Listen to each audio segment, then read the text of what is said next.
Hello, I'm Peter Graves. Welcome to Biography. Most business leaders shun the spotlight. Our subject tonight does not. Donald Trump has shaped the skyline of the nation's largest city, and he has shaped tabloid headlines around the world. He became one of the world's richest men, almost lost it all, and has come back once again. Donald Trump owns casinos, luxury hotels, and some of the most expensive buildings anywhere. His most important asset may be his ability to see on a huge scale the potential of something as simple as a vacant lot. Now, Biography examines the life of Donald Trump. News from the business world. A remarkable comeback for Donald J. Trump, the Big Apple tycoon who enjoyed Midas-like successes in the glitzy 1980s and whose larger-than-life personality was on constant display. He loves having beautiful women and beautiful cars and beautiful palaces, and he loves being known as the Donald, and he loves being that person. The breakup between Donald and Ivana was something that had been going on for years, and I think our relationship just happened after that had already lost its track. For Trump, the beautiful things, the financial success seemed to be lost. His business collapsed at the same time his personal life exploded. But Trump fought his way back in an astonishing comeback. When you see all this, and then when people come up to you and grab at you and touch you and this and that, did I ever think it was going to be like that? No. In my wildest dreams, I never thought it was going to be like that.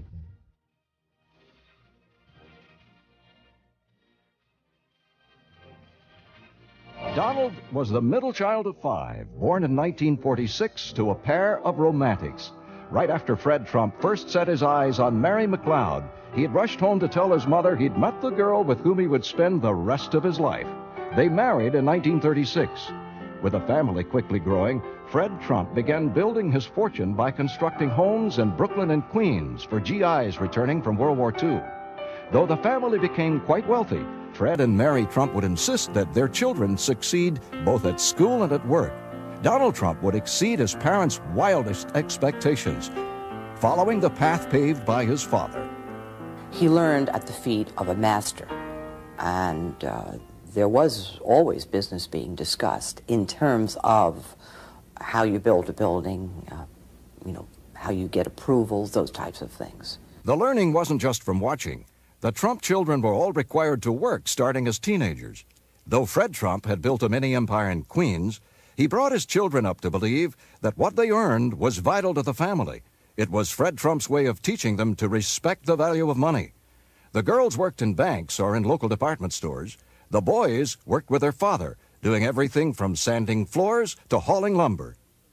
And I watched, and it wasn't that I even watched consciously.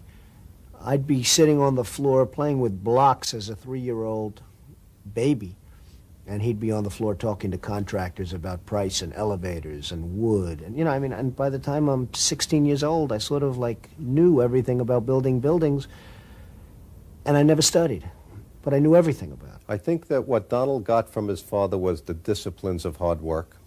And you're not born a builder, you learn to be a builder. Young Donald Trump was, in fact, not much of a student. He preferred to spend his days playing ball, and it was in this sport that Donald tasted his first success. But like all kids his age, Donald wanted a new baseball mitt. They could easily have afforded one, but Fred Trump said no, on principle. He came home and he said to my father, Peter, blank, has a baseball mitt that costs $45. I want one too. And of course, my father's standard answer was, of course you can't have that. You won't appreciate anything when you grow up if you have it now. Because you didn't get a $45 baseball mitt. If young Donald learned that it took hard work to get money for expensive baseball gloves and other luxuries, he wasn't learning much in school. In fact, he'd become more than a handful for his teachers, throwing chalk and erasers at them just to see their reactions. And his troublemaking wasn't confined to the schoolroom. Donald's older brother and sister couldn't wait for their parents to leave the house so they could get even. But he had a way, on occasion, of driving you nuts. And one Saturday night, I remember, he was sitting at the dining room table, and there was a bowl of mashed potatoes on the table, and Donald went through one of his cute little performances like, and my brother Fred picked up the bowl of mashed potatoes and flung them across the table, and Donald had mashed potatoes coming out of his eyes and his nose.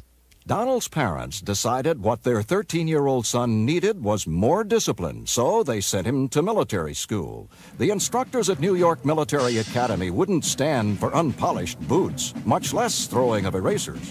One of Donald's first tasks was learning to march. If he didn't do it right, he had to do 20 push-ups with the rest of them. If he didn't do his manual of arms correctly, he had to double time the perimeter with the rifle.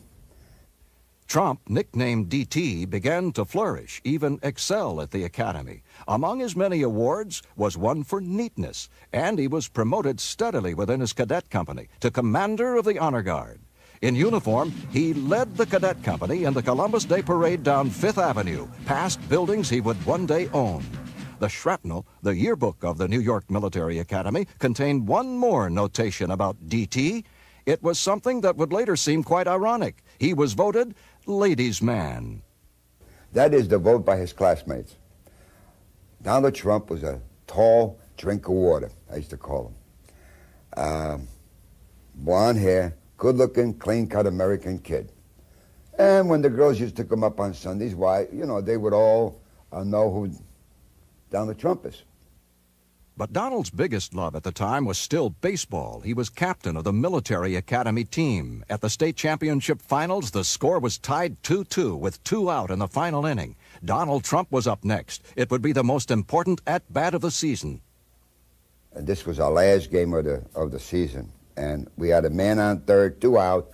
Trump came up to the plate, and he hit a ball to right field. He was a light swing on that one. So the kid scored from third. He went down to first, and he was jumping up and down with joy. Trump was scouted by the major leagues, but never would be seen on a baseball card. He passed up his chance at pro ball for college, Fordham, and Wharton School of Business. After graduation, everyone expected Donald to join his father's company, but his dreams were not of middle-class developments in Queens. Donald Trump was looking across the East River into the skies of Manhattan at a skyline he would one day change. His first bold move would come as he applied one of his father's lessons, which would become his formula for success.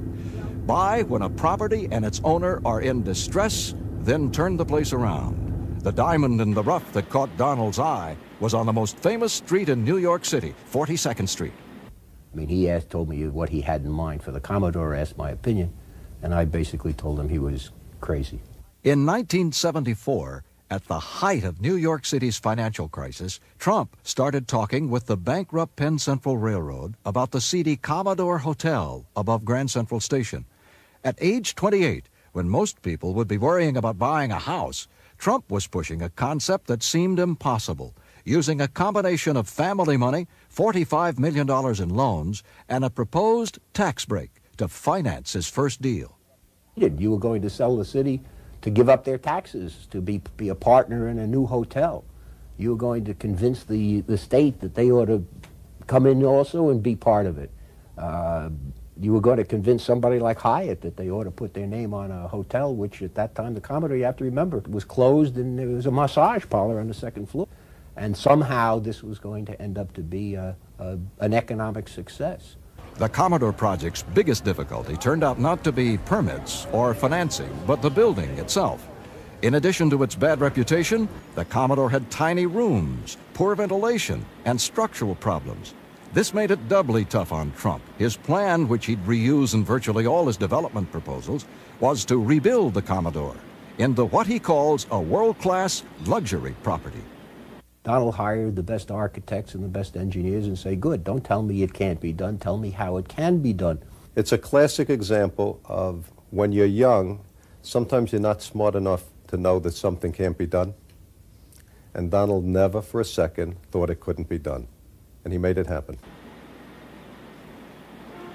The Commodore project, which sparked a turnaround in Midtown New York City, also led to Trump meeting the first of 2 women who would become key factors in his early life. Norma Ferderer was hired as Trump's personal assistant. He's tough. He is tough, and he's demanding. But you know what? You don't think of it on a day-to-day issue because he is so effective on what he's doing, and you understand what he's doing, and you want to be a part of it. Trump would meet the other woman, a model who lived in Canada, when he went to watch the Olympics in Montreal.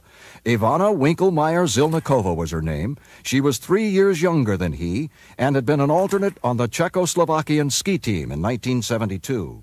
In 1977, 1 year after they met, she and Trump would marry and become partners in business as well as at home. And when we got married, I came from Montreal. Then I used to work as a model for 10 years, and I got pregnant. I know the people. I was bored, and Donald put me into the construction of the building and then into the designing, and I got involved very, very much, and I enjoyed those years. The Trumps would have 3 children, Donald Jr., Ivanka, and Eric. And for years, they would lead the kind of life of which most can only dream. As the Trump empire grew, We started young couple, like maybe not like everybody else, because Donald wasn't from the poor family. But Donald started 10 years ago with almost nothing, and he really built billion-dollar empire, and I'm very proud of him. in 1981, Trump formally established the Trump Organization, an umbrella company for his deals. Just 1 year later, a skyscraper would rise on Fifth Avenue with a dazzling pink marble atrium and 2-foot-high gold letters announcing the arrival of a new real estate mogul. The building was called Trump Tower, and with the 80s boom in full swing, Donald Trump was on his way. First, there was the Trump Tower. The Trump Plaza, a $125 million residential tower, would soon rise a few blocks away. The success of these projects left Donald Trump with a sizable fortune. He and Ivana soon began a string of acquisitions that dazzled and amazed even the most jaded. They'd add to their list of homes Mar-a-Lago, the legendary 118-room Palm Beach estate built in the 1920s by the post-serial family. The Trumps bought it from the federal government for $5 million in 1985, knowing it had $1 million a year maintenance bill. There was the Trump Princess, acquired that same year for $30 million. But the Trumps' first new purchase was a $3.7 million mansion in Greenwich, Connecticut, even though the Trumps planned to live in New York City in a 50-room, $10 million apartment they'd carved out of the top 3 floors of the Trump Tower. The things Trump bought were all unique, like his construction projects. Still, the most astonishing thing about Trump's new buildings wasn't that they stood out so much from the rest of the architecture in Manhattan. It was the prices he was asking for the apartments in his towers, all of which bore his name. If you get a building with Trump's name on it, you will get more per square foot. That's why people come to him. He does it with the same method he gets publicity. Because your publicity, you get fame, and if you get fame, you say, I live in one of Mr. Trump's buildings. Well, that wouldn't mean anything if Mr. Trump wasn't famous. So he gets himself famous in order to be a better marketer. I tend to create things that sell. I think my greatest strength is knowing what people want, knowing what to create, and then having an ability to get it done.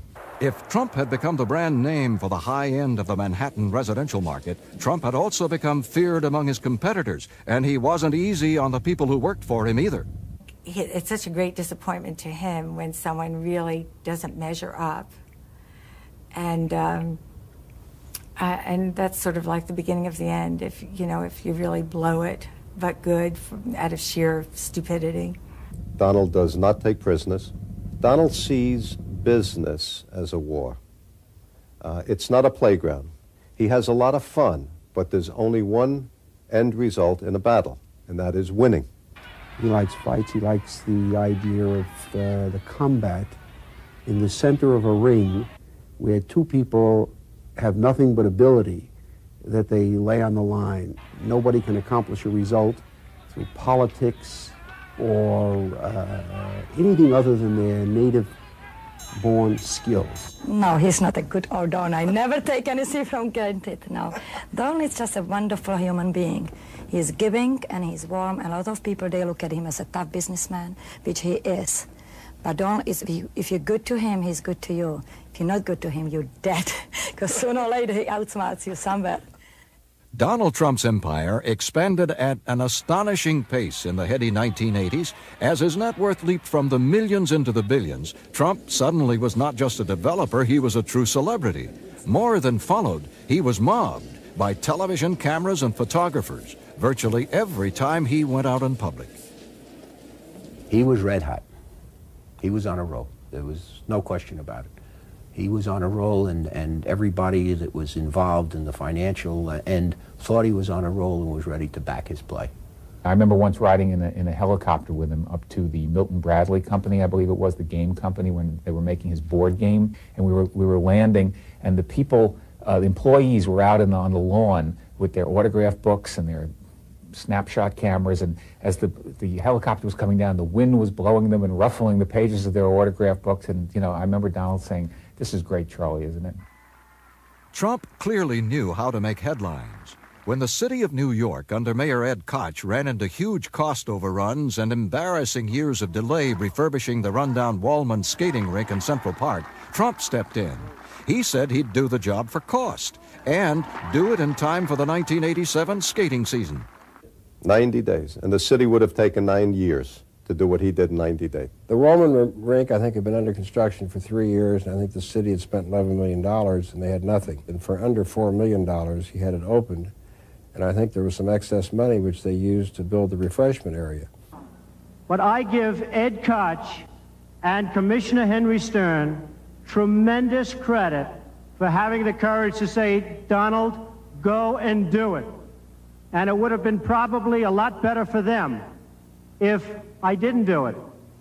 But the truth is, for 3.5 months, they have been nothing but helpful. Thank you. You just saw the modest Donald Trump. But Donald Trump deserves an enormous amount of credit, and I am delighted in my capacity as mayor of the city of New York to thank him on behalf of the 7.5 million people who live here. The public truce between the mayor and the developer would not last. Trump was soon seeking city consent for a new project and not getting it. I'm saying that Ed Koch could do everybody a huge favor if he got out of office and if they started all over again. He's squealing like a stuck pig. No, I would say he's got no talent and only moderate intelligence. Suddenly, people started wondering if Trump might be interested in running for office. His book, The Art of the Deal, was published. It spent 32 weeks on the New York Times bestseller list. Trump was invited to speak in New Hampshire at a time when candidates were combing the state looking for votes in the presidential primary. Trump took out a series of newspaper ads declaring positions on political issues, some of them quite controversial at the time. A draft Trump for President movement was started. But when he went to the 1988 Republican convention, interviewed on NBC, Donald Trump was supporting George Bush, but preserving his options. I do feel very strongly about the country. I love the country, but I think you're going to have probably George Bush as your next president. He's an excellent guy, an excellent man. He's a friend of mine, and I'm here for that reason. Well, I wasn't talking about this year, Mr. Trump, but you have said that if you ran for president, you'd win. I think I'd have a very good chance. I mean, I like to win. When I do something, I like to win. I like to do well, and I think I probably would have a pretty good chance. But the economic situation of the country was changing, even as Donald Trump was expanding. Though he applied his old formula, buy a valuable property when its owner's in big trouble and needs to sell cheap, not all of his deals would work out. If you would have told me a year ago that I'd ever have the opportunity to own such a wonderful asset, I really would have said, it just can't happen. Donald Trump purchased bankrupt Eastern Airlines shuttle. He renamed it the Trump Shuttle. He started a football team called the New Jersey Generals in a new league. There was a TV game show called Trump Card. All flopped. Still, these would be relatively minor setbacks. Trump's biggest new foray was into Atlantic City gambling. He acquired the struggling Harrah's property, renaming it the Trump Plaza, and opening it in May of 1984. 1 year later, he picked up a failing Hilton project, spending $320 million to get the Trump Castle going. Ivana Trump was installed as its chief executive officer for a salary of $1 per year. Though she had to compete against their own Trump Plaza and cut into its business, by 1987, both hotels were solidly profitable, ranking number 2 and number 4 in town.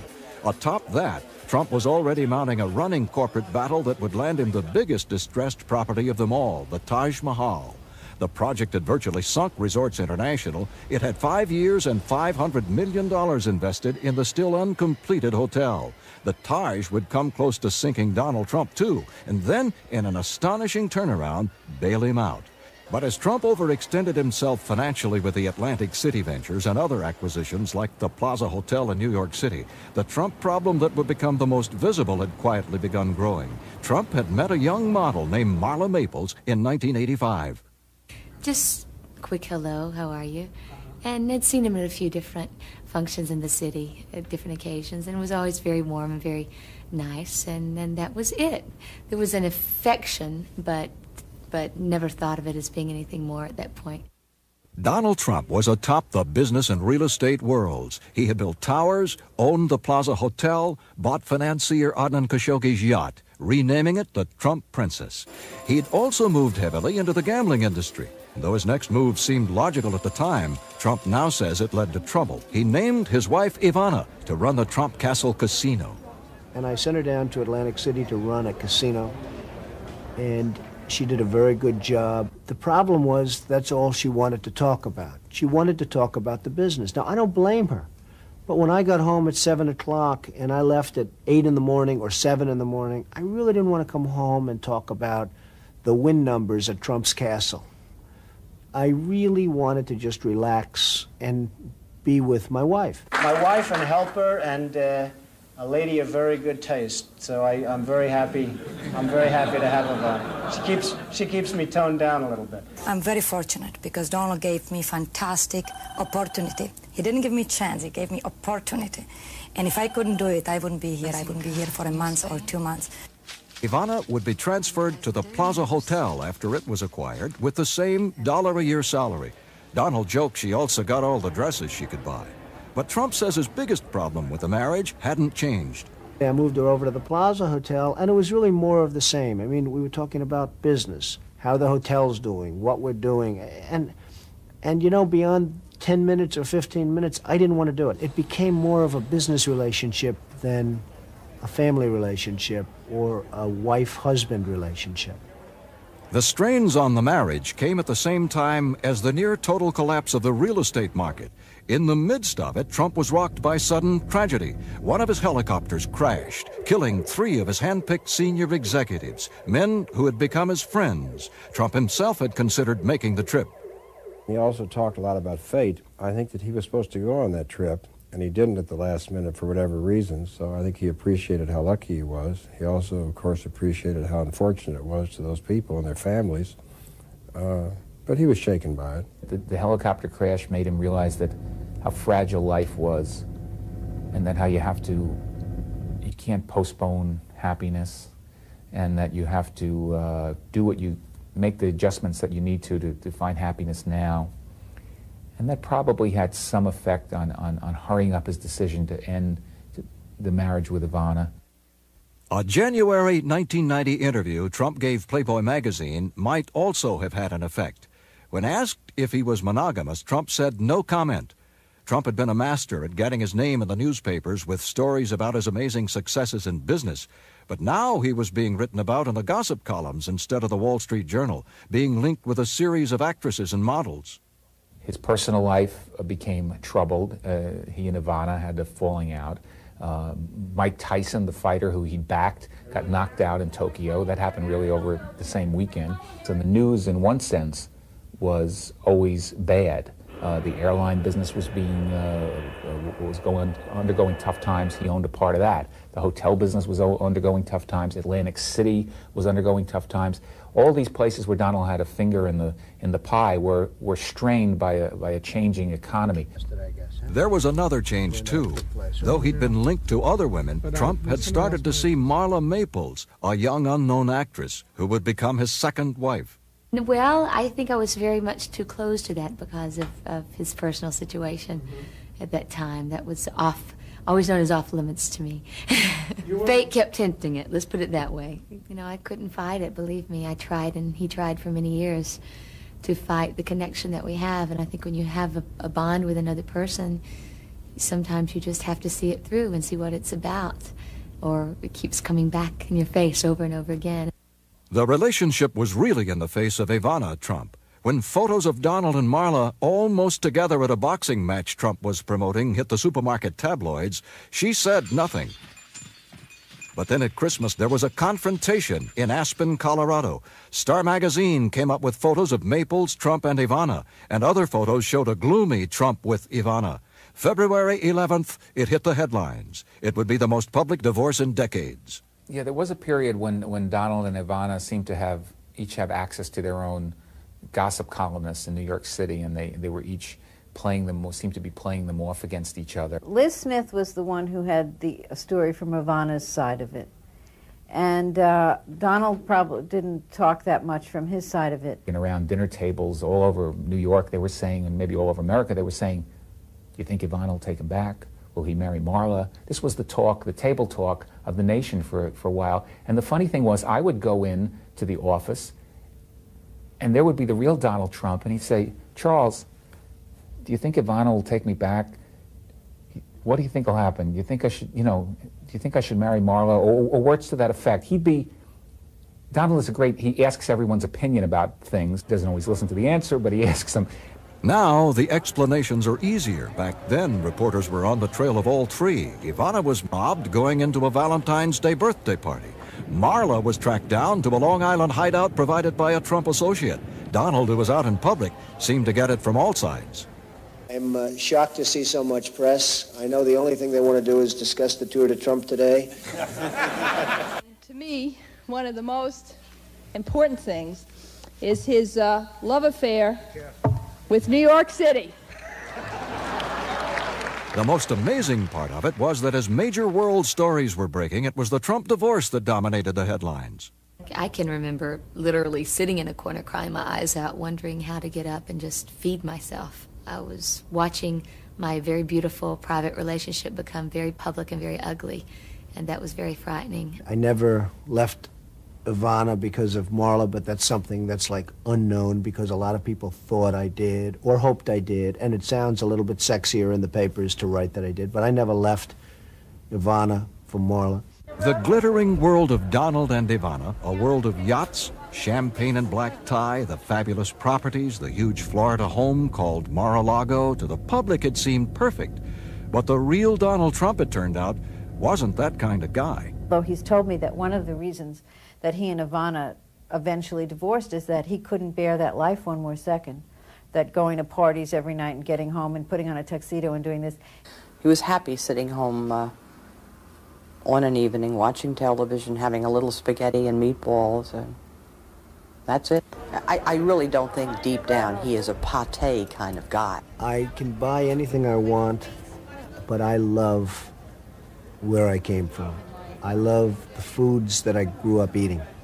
When I go to French restaurants and get the best tables and get the phony waiters with the phony accents, and then they give you a plate that's this big and has a tiny piece of pheasant on it with gravy, and the gravy is in 19 different colors and 19 different shades and 13 different vegetables, all of which you hate. And you're supposed to tell this owner or maitre d' what a fabulous meal you had because it's the hottest restaurant in New York, one of 12. And then they give you the bill, and the bill's $143 for the one meal. And you say, am I missing something? One thing Trump never missed was a chance to heighten his celebrity status, which at times rivaled the world's top entertainers, many of whom played at Trump's casinos. In public, people just wanted to get close to Donald Trump. Good morning, How Donald. are you? Are you okay? Can I shake your hand? You all right? Yes, I am, dear. It leads to one of the more revealing asides about Trump's character. He's really not that happy about having to shake so many people's hands. Very often you hear about people who are germ freaks, and they're like Howard Hughes, someone who hasn't bathed in 3 weeks and has 12-inch fingernails and all. Donald's certainly not like that, but he's very fastidious and very cleanliness-oriented. I'm a cleanliness freak. I love washing my hands before I eat. And you go to a restaurant and you wash your hands and you sterilize everything and the water's nice and hot, and then you wash them and again. And then you go to the table and you sit down. And the guy walks out and he says, "Hey, Mr. Trump, how you doing? I'm a fan of yours." And he sticks out his hand, and then 4 or 5 other people come out. Now, the only good thing is you tend not to eat as much. One thing Trump clearly loves, as much as he did in his early days, is the media spotlight, but that leads to more people wanting to shake his hand. Sometimes you're not in the mood to shake hands with everybody and to say hello to everybody, and you really just don't want to do it. But at the same time, you know that if it ever stops, that's a bad sign, because that means you're not there anymore. That means it's over. For a while in 1990, it seemed it would be over. Trump's financial troubles had exploded, and combined with his personal problems, the front pages chronicled a spiraling decline.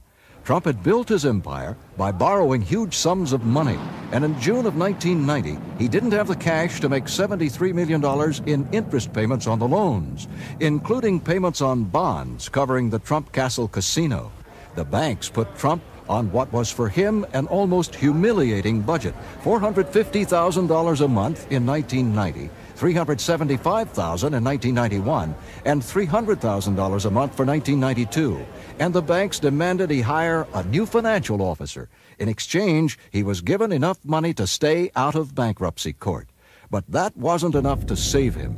In November, he missed payments to the bondholders at the Taj Mahal Casino. With the Casino Control Commission demanding proof of financial stability, Trump was forced to battle literally 24 hours a day just to stay afloat. I'll never forget having to get up at 3 o'clock in the morning one morning, and it was snowing and like sleet coming down. It was freezing. It was horrible. And I had to go out to a bank and literally go to a bank where groups of people were working on my account and really working hard. And I was calling other parts of the world to talk to bank presidents about my loans. If Trump was battling to stay afloat in an ocean of debt, his new relationship with Marla Maples was equally stormy, and their breakups would be chronicled in the newspapers with headlines as big as when Trump and Ivana had split. So sometimes there was a real battle going on. It didn't work right. You know, it just did not come together the way we would wish it would. So that was a very difficult time. Because it was blown up in such a huge way that affected every single player. We broke up a few times because it was ridiculous. It was a wrong time for me to have a relationship. At the same time, it was also great knowing that there was somebody there. And she was there like nobody I've ever seen. I mean, the level of loyalty was great. And it wasn't like she was being treated so great. He would say to me many times, I just got sprung. I don't know what to do. I love her, but I just got sprung. When he and Marla broke up, he had a huge Christmas party right here, and it was filled with models and celebrities and this and that and the other thing. And you think, well, and the very next day, he was downstairs in the Edwardian room or the Palm Court or somewhere having brunch with Marla for Christmas. The only offer Maples accepted at the time was to do a series of ads for a brand of jeans famous for hiring the other woman. That's the state of our environment. A brand called No Excuses. Playboy magazine offered me $2 million to pose, and hey, Donald might have even liked that, but that was something that it just wasn't in my makeup to do that. You know, every time we broke up, I was left with nothing. I was so enwrapped in the relationship that I wasn't able to go out and create money on my own. Well, she never badmouthed him to the press. She'd say, well, I love him and I'm praying for him and I hope that, everything works out. He's a wonderful man. I mean, now I would have been throwing tomatoes at the camera and saying, that son of a bitch, I'll kill him, but not her. What was killing Trump at the time was the continuing recession, which bordered on a depression in the industries in which he had all his money. Newspapers would report 4 bankruptcies among Trump's properties. Trump canceled an order for a new $210 million yacht, which was to replace the Trump Princess, and sold the Dutch shipyard he'd bought to build it. He tried not to show it, but he was at his lowest point. I was walking down the street with Marla, Fifth Avenue, and there was a man in front of Tiffany, and he was holding a can, and I said to Marla, do you know that man is wealthier than me? And she looked at me, she said, what are you talking about? I said, that man across the street is worth $900 million more than me at this very moment. And she said, I don't understand it. He's not worth $900 million. I said, no, let's assume he's worth nothing. I'm worth minus $900 million. Donald Trump faced a desperate cash crunch and an emotional crunch simultaneously. The business crisis came to a head when a major international gambler showed up at the Taj Mahal wanting to bet $12 million on a baccarat game. It was a tough time, and it was, you know, it really defeats the meaning of the word gambling hall. Gambling hall is a euphemism. That's what the players do, not the house. The house isn't supposed to do. It went on for 3 days. We were up $6 million, then he won the 6 back, then we were down 8. I mean, certainly Donald was calling every half an hour at 200,000 a hand. At 14 million an hour, 70 hands an hour were going across that table. It wasn't until much later that the public learned how close Trump had come to not being able to keep his casinos afloat. And it was Donald Trump's father who'd come to the rescue. Fred Trump put $3 million on the line, buying chips, then walking out of the casino. Though Trump would eventually be fined for taking what amounted to an illegal loan under the rules of the Casino Control Commission, it was a revitalizing vote of confidence. When you owe billions and billions, 3 million doesn't mean a lot in one sense, but in one sense it means an awful lot. But it was sort of a sign of confidence. When I was in trouble, people would go up to my father that maybe didn't dig me or didn't like me or didn't anything. But they sort of say, hey, your son's in trouble, and they'd say it in a gloating way. And he'd go and say, and I'll never forget it, and he'd tell this to everybody, bet your entire ranch on the fact that Donald comes back stronger than he ever was before. You can retreat and go away and give up, or you can fight harder than you've ever fought before. And I really took my eye off the ball for a while, and I blame myself. I don't blame a real estate depression. I don't blame anybody. I took my eye off the ball, and I got it back on the ball, and I went back to doing business the way I used to do it, and really focused. And it just worked out. It didn't really just work out. 1991 and 92 saw Trump trying to reduce his staggering debt. He dumped properties like the failing Trump shuttle, sold off interests in some of his major holdings, and was forced to sell the Trump Princess, one of the symbols of his early success. For the highly visible tycoon, who for a while seemed to have the Midas touch, it was a sobering process.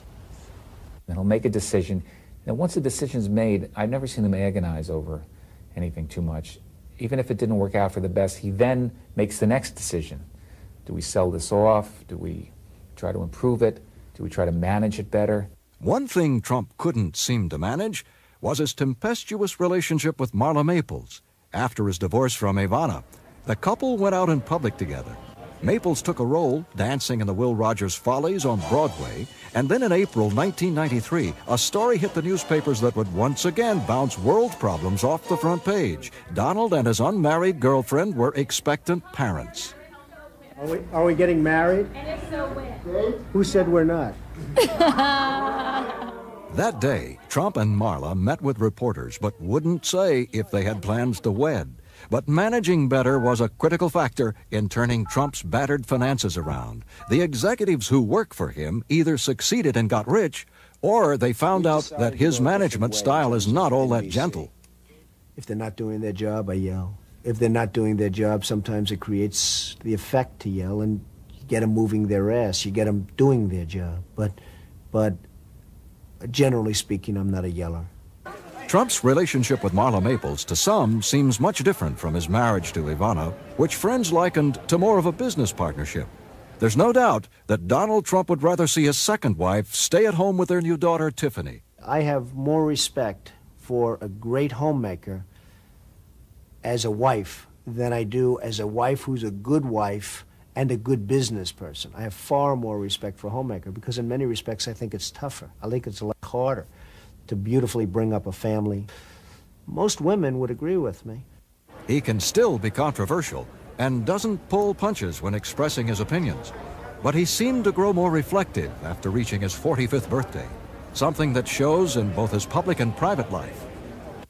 The image of me is being like a flamethrower, and I think the actual fact is that I'm much different than that. I think that I'm not a mean guy at all. I think I might be just the opposite. I'm not somebody that can be pushed around. I don't want to be pushed around. I don't allow people to push me around. And I've caught him even singing a little song to Tiffany just a couple days ago when Mar-a-Lago, he thought I was out of the room, and he was doing this song. He was just like making up this song and the words to it as he was going, and it was so cute. It just broke my heart. In business, though, Donald Trump is the same brash, hard-driving guy who persuaded New York officials he could do the impossible at the Commodore Hotel. He has a vision that most people don't have. In my view, that's his real genius.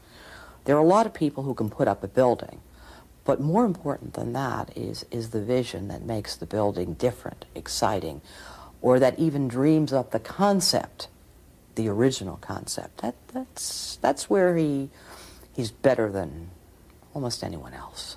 Okay, everything good? Well before reaching 50, Donald Trump had accomplished more than virtually anyone else in his field, and he wasn't stopping. After years of trying, in June 1994, he announced financing for his Riverside Park project had been obtained from investors in Hong Kong. It was one more sign that Trump's celebrity status had never waned, indeed that it was growing again. Look back to the 30s and look at the movies they made in the 30s. It was Ginger Rogers and Fred Astaire dancing around these palaces. Everybody else was like broke in a flat trying to like have enough money to put ketchup on spaghetti. And they were making these movies because it was such bad economic times. Well, you know, Donald is that in bad economic times, and we're going through some bad economic times. Donald is Fred Astaire. I mean, he's the mogul living up on the mountain who's got these gambling casinos and beautiful blondes, and, you know, it's everybody's kind of dream of the 90s sort of version of James Bond. While most people keep it quiet, hide under a rock with this kind of success, Donald is screaming to the world, look what I've done. And I'm having fun, and I hope you're having fun watching. And he's making it a lot of fun for everybody. Making it fun for everybody means never hiding from the cameras. 2 months after Trump and Marla had a daughter, Tiffany, they were married with media attention befitting a royal couple at his Plaza Hotel. Despite their past troubles, they appeared to be typical newlyweds. Marla once said to me, you know, Linda, you can't help who you fall in love with. It's not always easy, but you just can't help who you fall in love with. And he really loves her, too.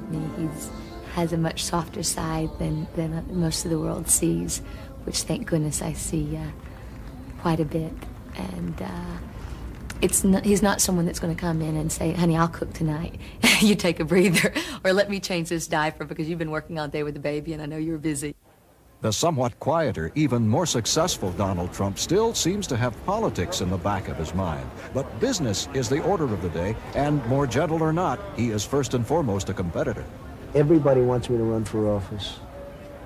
Polls are taken that show that I win when I run. It's just not my thing. I'm too honest. I'm too forthright. I think there's a level of honesty and almost a level of dishonesty that it takes to be a great politician. I'm just too straight.